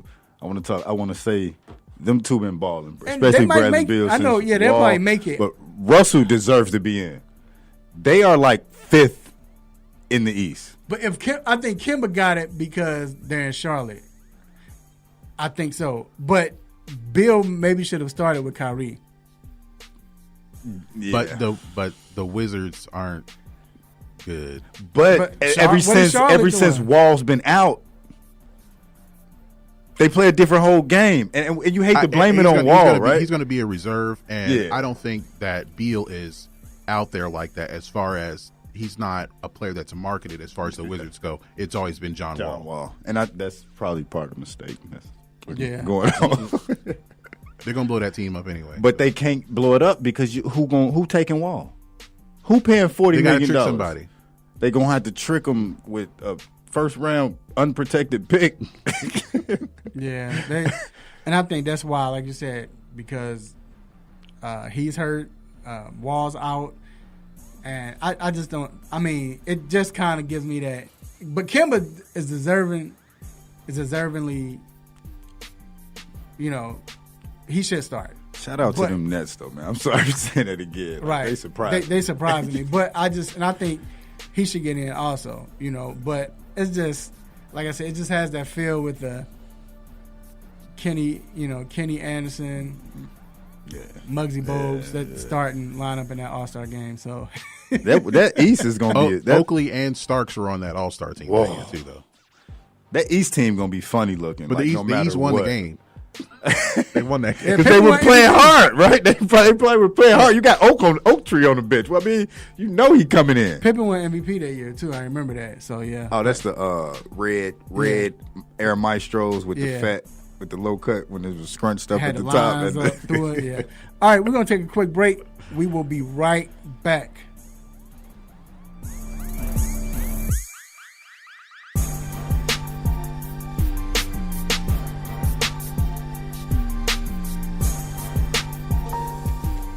Hey, I'm Diana Taurasi from the Phoenix Mercury, and you're listening to the 3-Point Conversion Radio.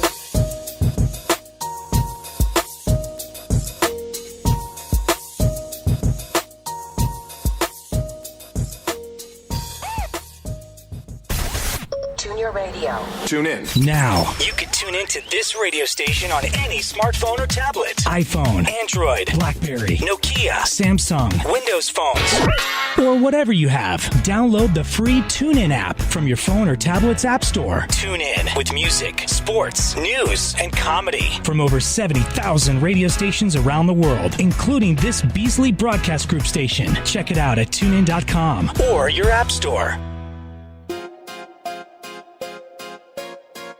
What's up, y'all? It's your boy Kent Bazemore from the Atlanta Hawks. You're now listening to 3-Point Conversion.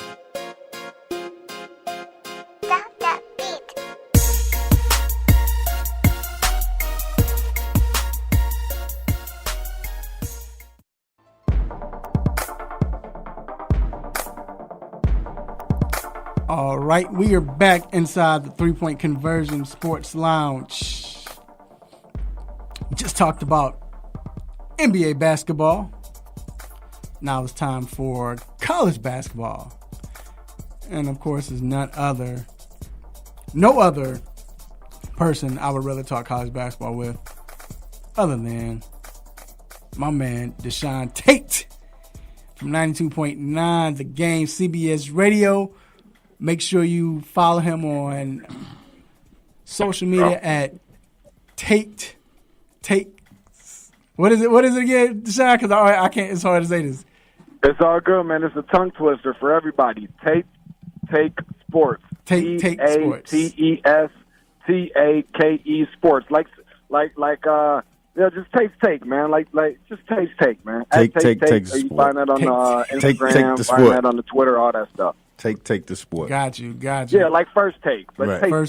Take Sports. But my man, what's going on, man? How you doing? Man, I'm outstanding, man. Just looking forward to getting the Super Bowl out of the way so we can start getting into some of this basketball stuff, man, and start turning the page a little bit, flip the page and on to another chapter, and looking forward to a good next month and a half, good 2 solid months of college basketball that's left, man. Yes, sir. Now, we talked last time about Tennessee and, they were playing good basketball. Now that they're number one and ranked number one, do you think that they are that good to be the number one ranked team in college basketball? In terms of being deserving to be number one, I think so. Just with everything that they've been able to put together. I mean, with two guys in the front court that can pretty much match up with any front court players. Being Admiral Schofield as well as Grant Williams, who had a crazy 43-point night performance the other night in the SEC game against Vanderbilt and went 23 for 23 from the free throw line. A big guy that can shoot 23 for 23. I mean, you got to give that dude some credit. I told you guys before last week, I don't really trust Rick Barnes like that in terms of moving forward going into March, but the more the merrier. So you know what? I'm going to do you guys a favor if you're ready for this. I'm going to hold this shipping and handling. I'm going to give you guys a free $99 free package courtesy of Tate's Take. You heard it here first. Consider this your free space on a bingo card. Don't take Tennessee to the Final Four. I don't care what it looked like. They cannot lose another game from here on out. I'm not taking Tennessee. I just don't trust them. And I don't know if they'll get the number one overall seed. I think that they'll obviously lose another game or two, maybe even 3, but I don't think they'll lose more than a total of 4 or 5 games on the season, considering in the SEC where it's somewhat poor. But I will say enough to say that, Tennessee is playing like the number one team in the country. They haven't lost since they lost to Kansas on a neutral site in Kansas City by 6 points. So they're deserving to be number one, but I don't think that they'll hold on to it very long. I don't trust them too much. Now, speaking of those Jayhawks, they got a big game coming up against Kentucky today. Now, if they win the Big 12 this year, it would be their 15th straight conference championship. Is there anyone else in the Big 12 that can compete with them? Compete, yes. But win, I don't think so. I think this is Kansas' year again in the conference. That'll make 15 straight. Last year, they passed up John Wooden when he was at UCLA for 14 straight, and I think they're going to keep this thing going. I don't know if they'll make it 20 straight years, but, a lot of people say, well, the Big 12 is the best conference in basketball, which I know there's a lot of people in the ACC and especially this year in the Big 10 that disagree with that. But last year they had a really good year, as far as a conference, and Texas Tech is right there, but they're on a 2 or 3 game losing streak you're coming off of. And, Kansas State made it to the Elite Eight last year and almost, a couple seconds away from beating Loyola and going to the Final Four. But I don't think that they're the team, especially if Dean Wade can't stay healthy. Another one is TCU. TCU's really good. They got Jamie Dixon now, but they're losing, Jalen Fisher, one of their starting guards on the team, and I just think that they're a little bit too premature to take them to knock out Kansas. And, you got a couple other teams kind of sprinkled in there here and there, but I just don't think that there's nearly enough to get it done. And you look at it, last year's Final Four team for Kansas that went to the Final Four has Sylvia D'Souza and the big man Udoka Azubuike, Both of those guys are out for what we presume to be the rest of the regular season and into the NCAA tournament. At least that's what we're expecting. We know that about Azubuike already, but I still think that Kansas has a little bit too much in this conference. And you know what? People say, well, we beat up on each other all the time. It's much like the SEC in football. You know, a lot of people say, well, this team, this and that. When, you know, you're trying to overlook the SEC. And when the SEC loses, you say, oh, well, we beat up on each other all the time. That's why we got these losses. But in a situation like this in the Big 12, it's like you can't say that because there's only one dominant team that's really consistently, winning the conference championship. There's only one team that's consistently going to the Final Fours out of that conference. And you look at this. We haven't seen a year where Kansas hasn't won the championship since 2004 in terms of the conference. Dude, can you believe that Skype, HDTV, the DVR, and Facebook were all embedded in 2004? They haven't lost the conference championship since then. You look at all the players that has played in the Big 12 since then and had really good teams. I think Buddy Hield was on that team. They were really good. Blake Griffin, they ended up being number one at one point. They were really good. Marcus Smart was one of those guys. Kevin Durant played in the Big 12 during that time. LaMarcus Aldridge played in the Big 12 at that time. The list goes on and on. Tristan Thompson, DJ Augustine. That just goes to show how dominant Kansas is, and I don't think anybody else is going to stop that, not only this year, but I really don't think it's going to happen anytime soon, to be honest. Well, that was a great reference that you made with the SEC football because it's like that with Alabama. Like you said, you made a great point. We beat up on each other. We have this, we do this, and all that. But yet still, who do you always see in the championship or in the playoffs or BCS? Alabama for the last 10 years, something like that, 8 to 10 years. So, great point. Now, we usually only see one mid-major team like Gonzaga. They're always, relevant in NCAA basketball, but. It's this other team now that's starting to show that they're really for real. They made it to the Elite 8 last year, and it's Nevada. Or was it? Yeah. No, they didn't make it to the Elite 8. They made it to the Sweet 16, but Nevada. Now they're looking strong again. What's up with this team? What should we know about this team? Well, this is a team that is very well coached and very experienced. They're starting all fine. Like, one thing I want you to pay attention to, I'm giving you all kind of free information here today. You're lucky you my boys. So check this out.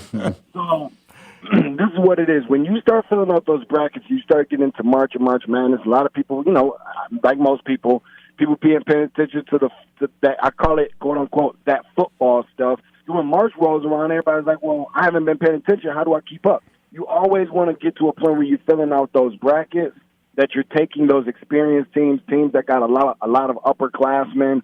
And so from that standpoint, this is a Nevada team that certainly has that. They're starting 5 seniors, and I think they might have 1 or 2 fifth-year seniors on that team. Of course, you have the Martin twins between Caleb and Cody, and another guy who is undersized, much like Grant Williams from Tennessee, but is an absolute beast on the block by the name of Jordan Caroline, who's really, really good. He's a really good player. And so, when you have all those things, you also have to look at coaches when you're filling out those brackets. And if they don't have anything else, they also have the coach in Eric Musselman, who is a former head coach in the NBA for the Golden State Warriors and the Sacramento Kings. And he's just completely turning this thing around. They're getting better and better every year. So it looks like they will advance. If you're looking back at how far they went, I think they won the CBI championship about 3 years ago when he first came in his first year. Then they made it to the NCAA tournament. Then they made it to Sweet 16 last year. So they're doing nothing but improving and progressing over time. I'm not going to be the one that said that they're going to go to the Elite 8 or go to the Final Four because we all know that anything can happen in March. However, I will say enough to say that that is a really good team and they are well coached. But they play in a pretty poor conference in the Mountain West, so anything can really happen. Right now they got 1 loss under their belt. Took a loss to New Mexico on the road at the Pit, and I'm expecting another loss to come, but who knows? Like, the Pac-12 has been so down that you don't really have a lot of West Coast teams right now to really, hang your hat on and account for. Between Gonzaga, who you mentioned earlier, and Nevada, those are the 2 top teams out west. And speaking of teams out west, UCLA, who doesn't have a coach, I think that this will be the year that the perfect candidate, being Eric Musselman from Nevada, should go ahead and take that UCLA job. dropping nuggets. Once again, well, man, we appreciate you for the free information. You know, we definitely appreciate that. You know, I know we're the only ones that you would give that to. You know, Oh, for sure. Yeah, we appreciate that. But hey, once again, man, like I said, you call it the Super Bowl. I mean, Super Bowl. That's what you said, but no, it's the Super Bowl. It's one more game, Deshaun. Golly, just let us have one more game, bro. That's how we you know what? You know what? Again, just because you my boy, I will allow there to be one more game played on Sunday on Super Bowl.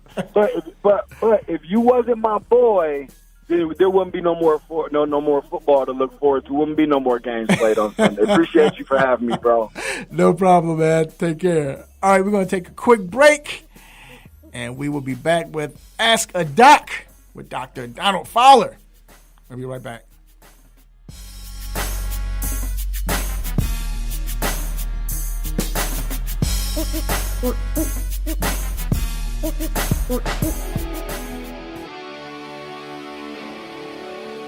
Have a sports injury?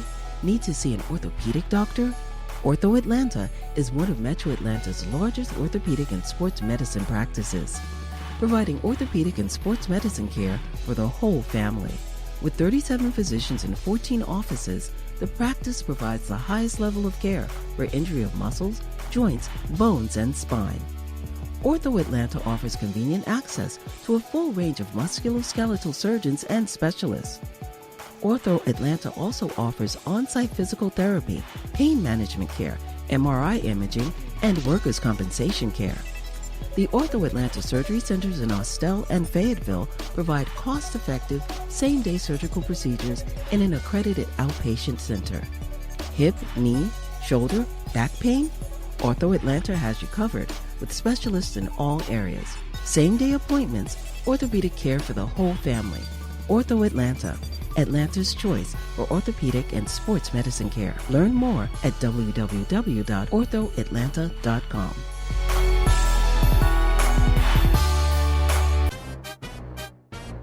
What's up, man? It's Meta World Peace. Shout out to the 3-Point Conversion Radio.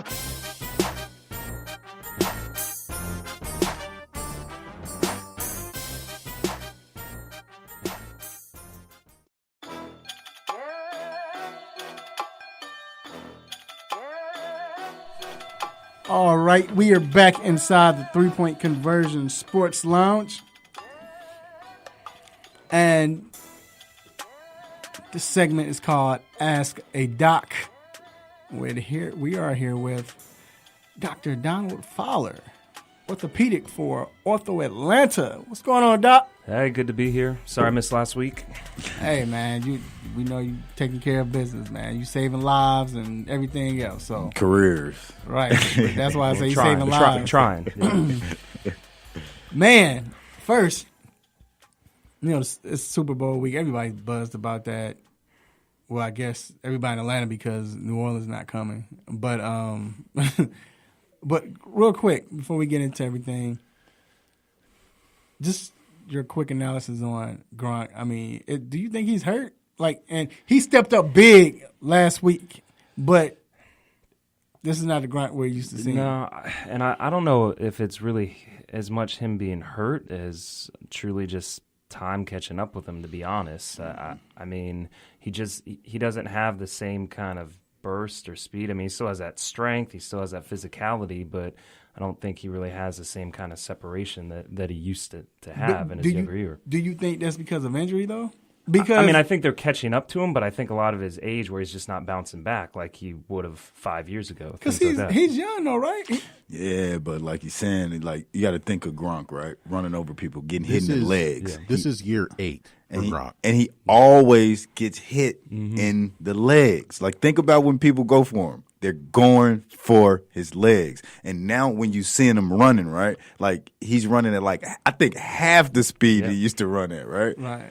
Even with he's got that, I don't know what that is, that giant thing on his arm. Yeah, it looks like elbow, a robot arm. Yeah, the forearm that he had several surgeries on. And think about that touchdown, right, where he was playing the kind of the safety, right? Like, look at him running. that did not look like. That's why it looks like a struggle. Yeah, it looked like it hurts to run almost, right? That's why I asked. But yeah, so I just wanted your opinion. That's exactly why I asked. I could see him easily not coming back. He might not.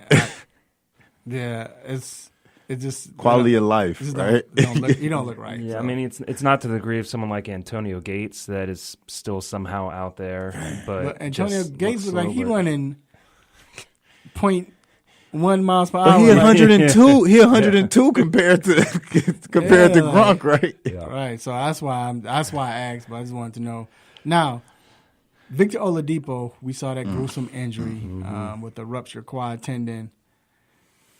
Is it as bad as far as his comeback? Because you look at that, it's like, it's a wrap. Will he ever play again? I mean, you automatically think that, but how soon can he be back?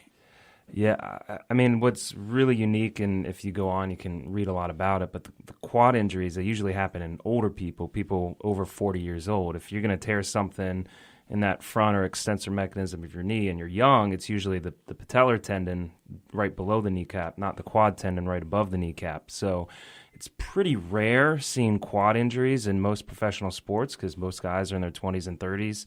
Most of the guys have had it. Guys like Charles Barkley was later in their careers, so there's not really a good blueprint of people coming back from quad tears. Now, I think he will be back. He has youth and healing on his side, but it is a devastating injury. It's worse than an ACL. It's probably, I mean, you got to think that's a big tendon that controls your whole quad, 4 muscles that come down to your knee. So it is really hard to rehab and build the muscle back to the same strength that it was before the injury. So it'll be a full year, I would say, before he's really back. And again, I think he will be back, but it's such a crazy, unique thing. Even patellar tendons that you see more often, those don't have a good track record either. Some of the people, I think, recently, not as much in basketball, but like football, you had Victor Cruz, who was never the same.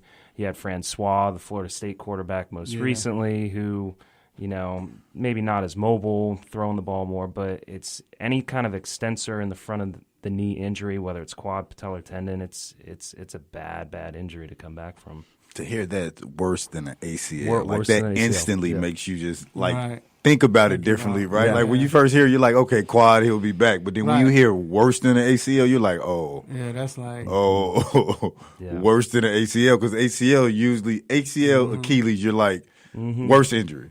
Yeah. To hear that. And I'd put it on point more with an Achilles than an ACL. So tough injury. Hated to see it. Now, one of the stars we do want to talk about is Jimmy Butler and, his wrist injury and everything like that. How do you feel about that? And going forward, how would it affect the team? Not only him, but the team. Yeah, they haven't said much on it. He's missed the last couple games, and some people are saying, well, if it's just a sprain, why is he going all the way out to California for a second opinion?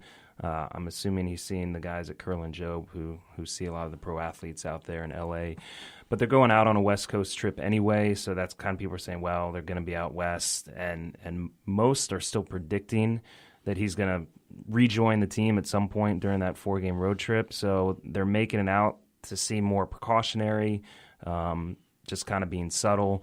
Although, I mean, you see these things, and it might be a segue in a few minutes, but I kind of almost feel in the same sense they kind of talked about when LeBron James injured his groin. It was like, oh, it's a minor thing. MRI was pretty clean, and yet he's still not back playing. Right. So I think it's something to keep an eye on.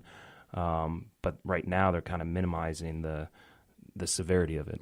And just to let you know who we're talking to, as he mentioned, he out west, he's talking to, what he said, Curly and Joe, like he just got done talking to him before he came on the show. See, that's the type of people we have on the show, just letting y'all know that.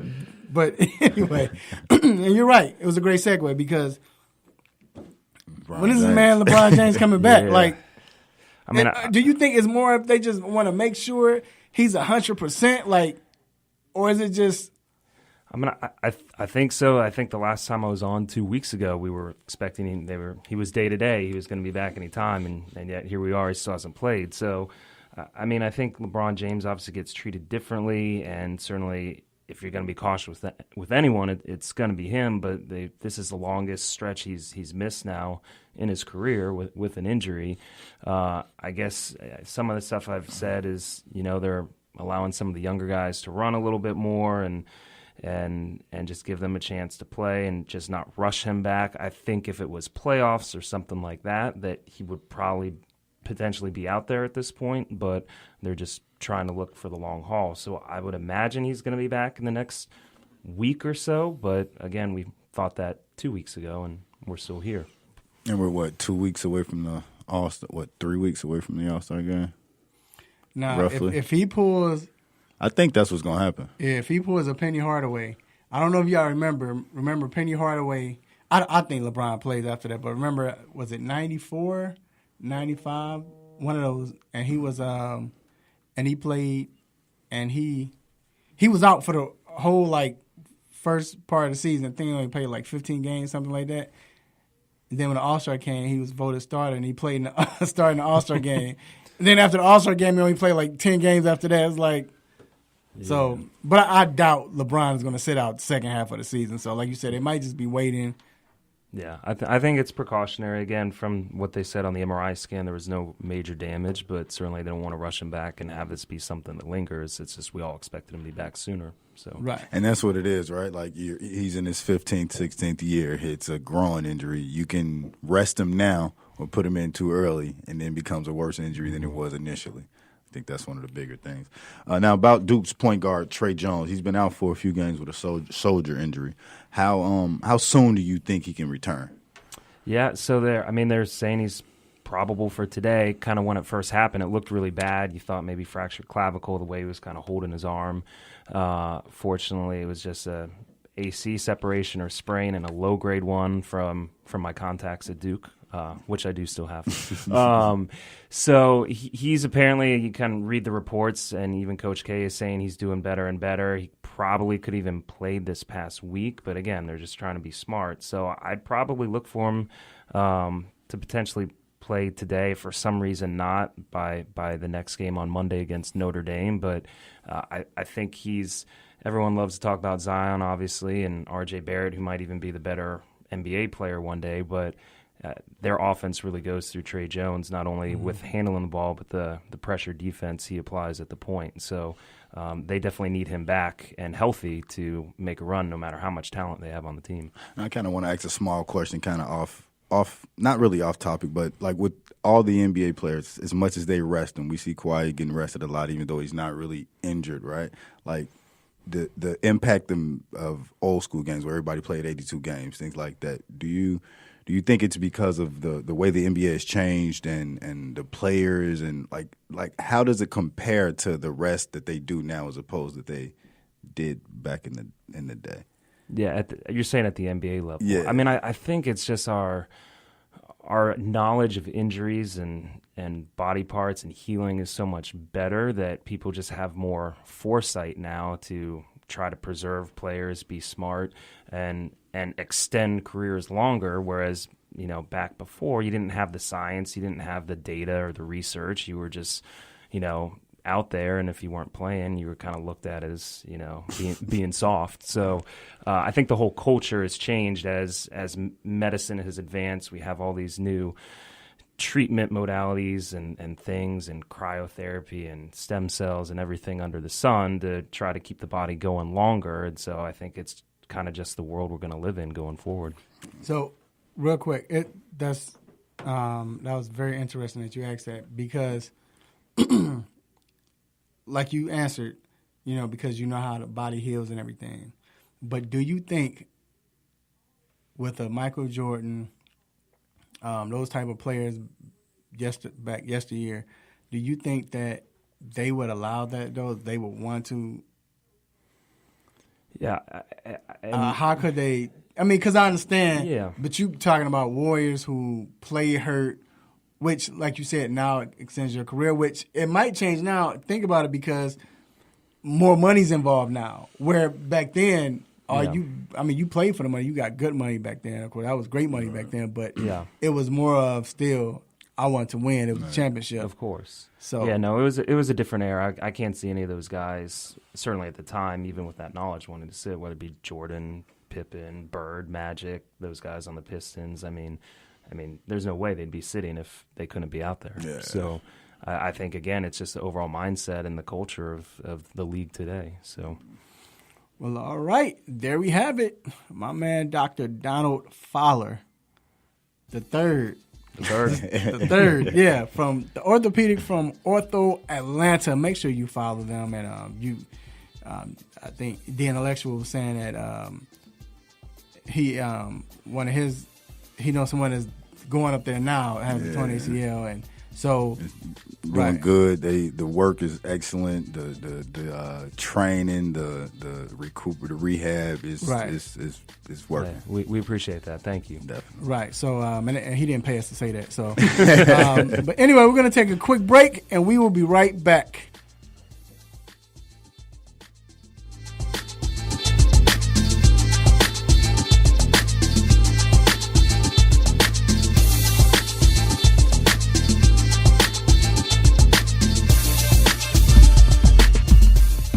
Have you been looking for a radio station that gives you sports? I don't believe it. It's a touchdown. Entertainment? Are you not entertained? And other special interest talk shows? Well, isn't that special? All on one app? Yo, that's dope. What app is that? It's the Real 1100 AM app for WWE. Grab it for free in your Google Play or Apple App Store today.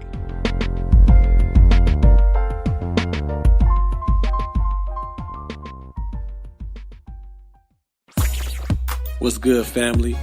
I'm Marlon Sucker Free Jones of Sucker Free Life LLC, and I'm locked in every Saturday to the best sports show on the planet, the 3-point conversion, where no team or no player is off limits. So let's talk sports, the best of the best, the worst of the worst, and everything in between. Can you dig that?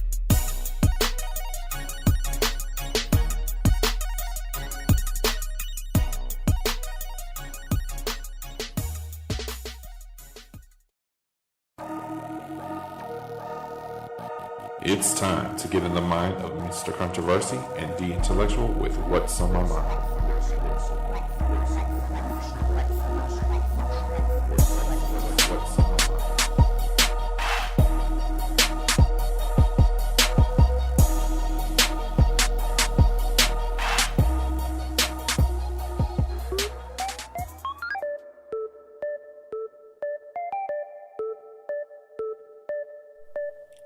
Hey, okay, we're back. I didn't know what that was. I'm like, Daddy. You know, Sharon B on his stuff. So, before we get into what's on my mind, real quick, I want to talk about this, the Pro Bowl. Like, G, I know when it comes to matters like this, you're the guy because you're going to have your opinion. You're going to tell it like it is. This is the $1 million question. We keep asking this. Is there a way to fix the Pro Bowl, or should they just end it? Like, what can they do to make us want to watch it? I don't know if there's a way to fix it. I don't know if there's a way to fix the voting, because we see who made the Pro Bowl, but then it's going to be a whole new team by the time it gets to the game.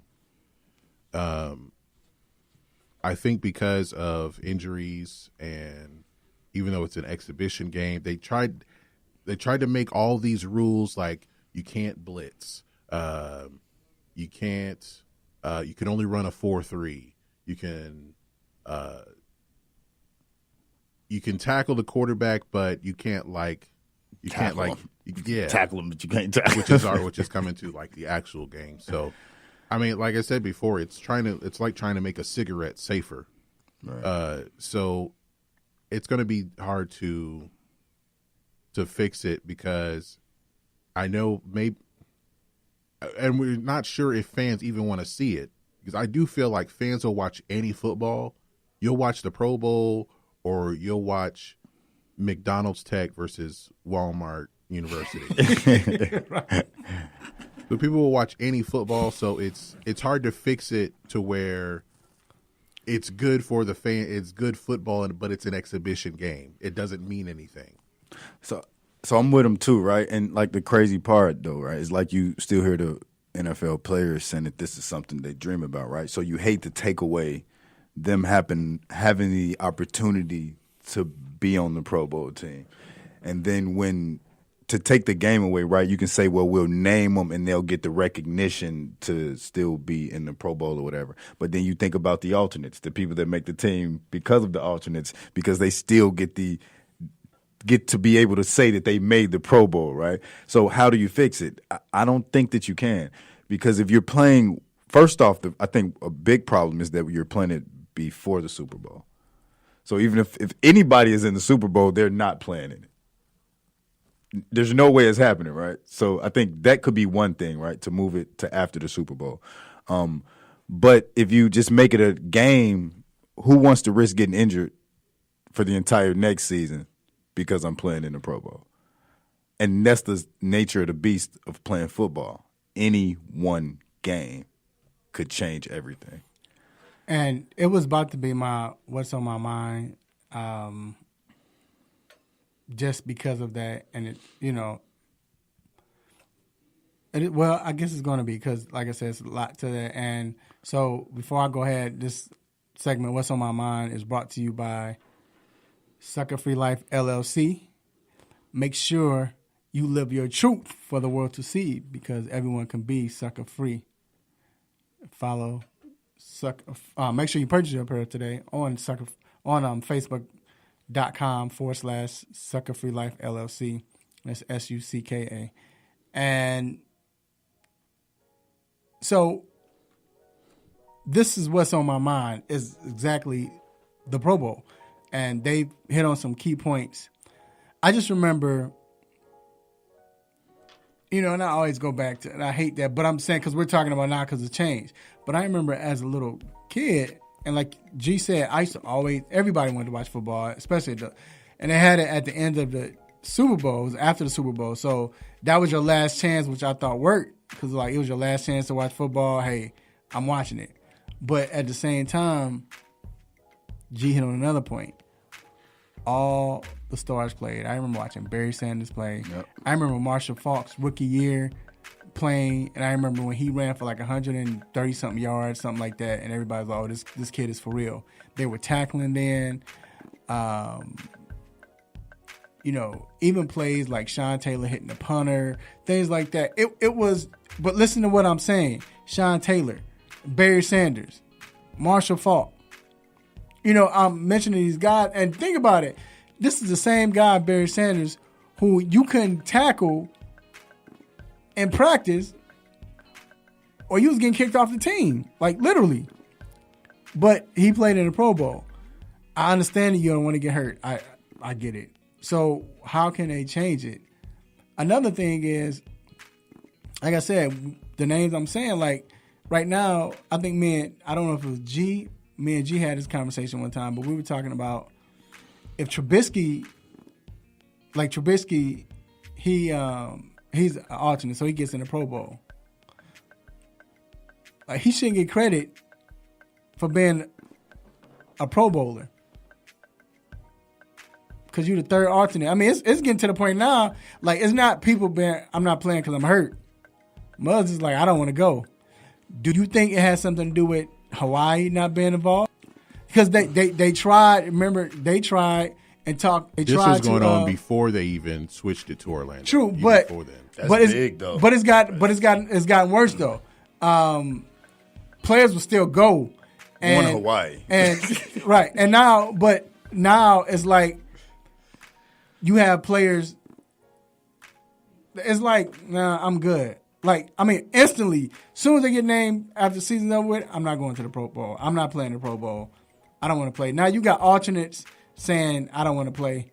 So you got the third alternate going in. And I'm just saying, I don't know what they need to do. I thought it sparked a little bit because the NBA really adopted what the NFL was doing when they had captains and whatever. And, but it's just like I said, they got to do something. It's a shame. I mean, if it's going to just come to the point where we just say, okay, they're a Pro Bowler, like all pro, and that's it, and they don't play. Because what's the point of being named to the Pro Bowl if you're not playing? So that's what's on my mind. And also, but like this, like people who play Madden, they took the Pro Bowl completely out of the game. Gone. So, like, even if as a simulation, it doesn't seem worth it. Right. That's ridiculous. and to even piggyback on that, I think Tom Brady recently said, "You think I play this for the Pro Bowl to make it to Pro Bowls?" But if you think about other All-Star games, right? Like NBA players want to be an All-Star, right? MLB players want to go to the All-Star game, right? But then you got the GOAT football, right? Saying, you don't want to do it. I don't do this for the And Pro with them, Bowl. like with the NBA, they're doing things to make it interesting. Like, okay, we're gonna have captain, and then with baseball, every team has to be represented. Exactly. But with football, it's like it's hard to find something to making the Pro Bowl fun. Yeah. But I think Hawaii, being in Orlando is totally different from being in Hawaii. Yeah. So get into what's on my mind today. So we talked about James Harden earlier and what he's been doing, and I definitely want to give him kudos for with 22 straight games with 30 plus. But during this streak, I've heard some people state that he's possibly the greatest offensive player the NBA has ever seen. So I want to give James Harden all his respect because he's definitely doing things that hasn't been done, and the way he's scoring is ridiculous. But I do not think that he is on the level of Kobe Bean Bryant or Michael Jordan. I think that he's a good offensive player. But when I look at his stats of what he's shooting and how he's doing it, he's getting to the line 20 some odd times a game. One of the games, he shot 5 of 20 from the 3-point range. During this 22 game, over 30 points. Some of his shooting has been 12 of 30 something. So I'm not saying that he's not a good offensive player, but to compare him to the game that Michael Jordan played in or the game that Kobe played in, I think it's kind of absurd. And I know we always got to say eras, right? We always talk about eras. You know, you don't want to compare this era to that era. Well, that's precisely what I'm doing, because Michael Jordan in this era would have been going to the line about 30 times a game if James Harden is going 20 times a game. The 3-point shot, like those type of things weren't relevant when even Kobe 5 years ago, the 3-point line wasn't the same. The step back, the hippity hop step back that he does, you know what I mean? Like things like that. So while I think that James Harden is a great offensive player, he's probably one of the greatest, but to put him on that pedestal of scorers as Michael Jordan and Kobe Bean Bryant, I think is absurd, but I still want to definitely give him his props for being the best scorer in the NBA today. And that's what's on my mind. Whew, I don't know, bro. I think James can score like I don't think nobody can guard him one-on-one. I don't think no one can guard him. Yeah, because everything you're taught, like, okay, have your hands out. You're going to put his arms under your arms and get a foul. Right. like literally. Like, literally, if he put his hand down there, like, it's a foul. He's the tax attorney. Yeah. He's looking for all the loopholes. And he finds them. But and I give him his props for that, right? But I go back to the NBA, like, all right, we're going 5 for 20 from 3-point, 23-point shot. Hold on, right. But wouldn't that be John Stockton if he was an offensive player? That's how John Stockton played. John Stockton used every little thing he could. So okay, but again, to jump into that again, Kobe Bean Bryant, Michael Jordan, James Harden in this era right now, who you take? I mean, I'm not saying he's better than him. I'm saying but he's on a level. I'll put him on he's a scorer. He's always been a scorer. But anyway, we got to end the show. First, I'd like to thank God for this platform. Always appreciate God for giving me the opportunity to do what I do, say what I say, make people upset, mad, want to give me the stop it button. I appreciate it. It's great, and man, I can't thank him enough. Thank you, Raphael. And also want to thank my guests. I want to thank, ladies first, I want to thank Santia, Queen of Abs, Deck, also known as Track Baby, for coming on with a wonderful interview. It was great having her on. We definitely love to have her back. Make sure you follow her at TrackBaby001 on Instagram. It's a beast. Also, I want to thank Deshaun. I was about to say Deshaun Watson. Deshaun Tate. Follow him at Tate Sports on Instagram and Twitter. Appreciate him from 92.9 The Game, man. You know, and also we'd like to thank Dr. Fowler once again, who's a regular. Appreciate him for coming on. Thank my engineer G, and of course I got to thank my boys. Glad to have you back, bruh. Good to have you back. Still thank my man H.O. for filling in. Man, I want to definitely first thank the man upstairs, God. Definitely. I'm happy to be back. I want to thank all the fans, friends, and family for being back and bearing with me while I was out in my absence. But I'm happy to be back, and just thank everybody for listening. All right, and I want to thank my family and friends, beautiful wife, children, aunties, uncles, play cousins, grandparents, brothers and sisters, and make sure you all love families. Let family know that you love them. Eat well. Enjoy the Pro Bowl if you can. It's basketball tonight. It's a huge game. Boston Celtics versus the Houston Rockets. Boston Celtics versus the who is it? Who are they playing? It's the Warriors? Yeah, playing the Warriors. Yeah. Right. Playing the Warriors. And until then, same time, same show. Next week, same crazy host, same sports nonsense. Will you miss me? I'm out. Peace. You just got done listening to the 3-Point Conversion Sports Lounge.